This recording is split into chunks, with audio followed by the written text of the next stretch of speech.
News every 15 minutes, weather every 10, and sports twice an hour. Newstalk, KGVO, AM 1290 and 98.3 FM. You're listening to Montana Morning with Peter Christian.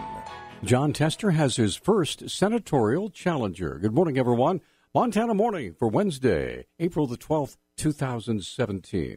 Cloudy and 45 degrees. That's right, 45 degrees in Missoula right now. Our newscast this morning, sponsored by Dig It Excavating. That's where they bring 30 years of excavation excellence to every job. For all your excavation needs, call 214-4292. State Senator and orthopedic surgeon Dr. Albert Olszewski from Kalispell is the first to declare his intention to run for the Republican nomination for the U.S. Senate in 2018.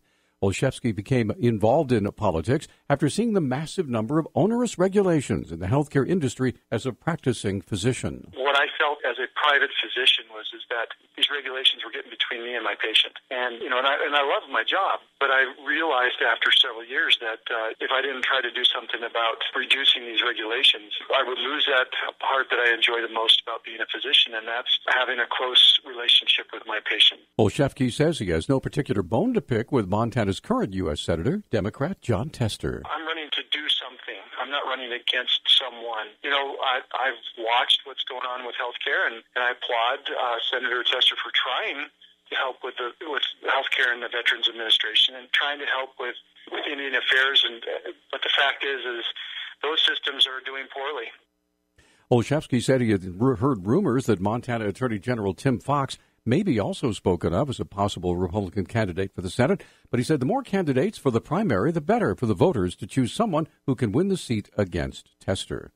A Senate committee has trimmed a proposed increase in the state's fuel tax previously passed by the Montana House to pay for road and bridge projects. The Senate Finance and Claims Committee yesterday approved raising the gas tax 4.5 cents a gallon beginning this summer and gradually increasing it to 6 cents by the year 2022. The diesel tax would go up 1.5 cents this summer and rise to 2 cents by 2022. The bill passed by the House would have raised the gas tax 8 cents a gallon and diesel 7.25 cents. The amended bill also includes a 3% fee increase on vehicle registrations and a new Ferrari tax on cars and recreational vehicles worth more than $150,000. The changes, if approved, would raise $37 million its first year, almost $50 million by 2023. And what authorities are calling a construction site theft spree, a 35-year-old Missoula man's been charged with multiple counts of burglary, theft, and criminal mischief. Deputy Missoula County Attorney Amber Henning outlined the charges against Brian Buckrus to Judge Marie Anderson in Missoula Justice Court yesterday. Your Honor, we're recommending that bail be set in the amount of $25,000.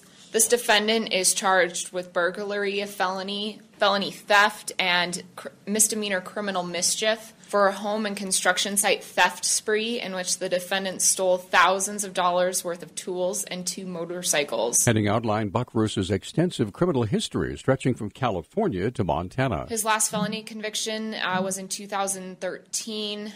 Other criminal history includes 2001 disorderly conduct, 2002 criminal possession of drug paraphernalia, burglary, trespass, misdemeanor drug possession, 2003 felony theft, criminal mischief, disorderly conduct, 2004 burglary, DUI, obstructing. It was revealed during his court appearance by a video from the county jail that Buckrus was already on probation at the time of these charges.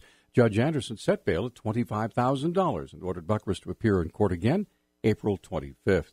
A Montana legislative committee has advanced a bill to require testing of medical marijuana and the licensing of providers after voters passed an initiative last year to lift restrictions on the drug's distribution. The House Taxation Committee approved the measure Monday after making 20 amendments that would, among other things, exempt small marijuana providers from the testing requirement and change the proposed fee structure for providers. The bill sponsored Democrat Senator Mary Cafaro of Helena. She told the Bozeman Daily Chronicle she's unhappy with the committee's changes and said they could lead to a black market for medical marijuana. Cafaro's bill will now head to the House floor. A recent survey of 250 Montana manufacturing companies by the Bureau of Business and Economic Research shows plants of all sizes gave 2016 mixed reviews. But according to economist Paul Polson, expectations are different for 2017. What do you anticipate is going to happen to your plant next year? Across the board, manufacturers were much more optimistic about the future. than they were about their assessment of 2016. So I think that's the takeaway, is that as a whole, manufacturers are much more optimistic about the future than they were about the immediate past. Polson said the average manufacturing plant in Montana employs just 4 people in industries of all kinds, ranging from component production to beer making. Though things look good for most, Polson said there's one big concern. The one area where we're not particularly optimistic is in terms of exports. The rest of the world is not doing as well as the United States. The value of dollar is increasing, which makes our exports in the rest of the world much more expensive. And 2 of our biggest firms, REC Silicon and Applied Materials up in Kalispell, are major exporters. When asked what his expectations were for 2017, Polson said he would be optimistic, too, and that it's 7 years into a post-recession recovery, he expects the economy to pick up steam. Interior Department officials say they have transferred to a scholarship fund the full $60 million agreed to under a government settlement with Native American landowners. The scholarship fund, part of a $3.4 billion settlement led by the late Eloise Cobell, who sued over decades of lost and mismanaged royalties the government owed to American Indian landowners across the nation. Interior officials said yesterday the final transfer was made to the Fund for Native American Technical Training and Higher Education. Interior Secretary Ryan Zinke said in a statement the program advances President Trump's commitment to tribal sovereignty and education. The Montana legislature has been trying to pass a number of different bills to deal with the issue of suicide in the state, according to Montana Congressman Jonathan Windyboy.